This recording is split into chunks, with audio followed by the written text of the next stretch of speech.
We are so excited to have you guys back with us for another craft. Today we are going to be making catapults, and I hope you went down and picked one up from the store so you can do this craft with us. You should have 7 popsicle sticks, a nice projectile, a spoon, and 3 rubber bands.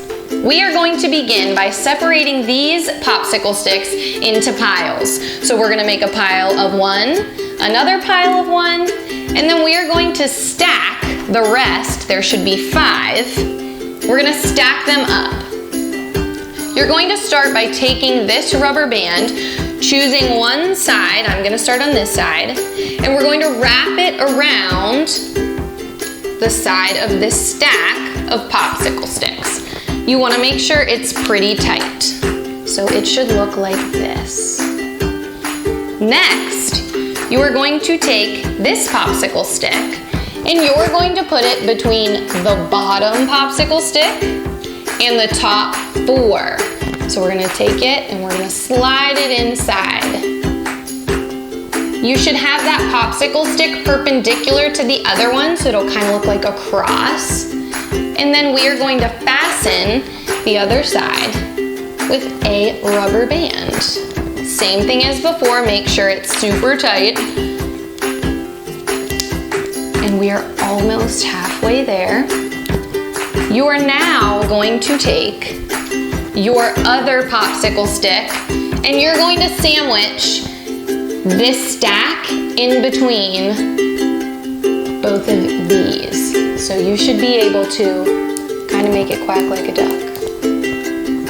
Your next step is going to be fastening those two to each other. So we're going to take our last rubber band and fasten those two really tight on the end. Super as tight as you can get it. It should look like this. Your next step is going to be to slide your spoon inside the popsicle stick and the rubber band. Oh. And you're then going to take your projectile and put it in the spoon. You're gonna pull the spoon back. Thank you so much for joining me for this. Be sure to take a video or a picture of the catapult you made and post it to our Instagram or our Facebook. Tag us in it so we can see the really cool stuff you made. And don't be afraid to turn the spoon or change your projectile that you put in the spoon and see how far you can make your catapult shoot. Bye guys, thank you so much.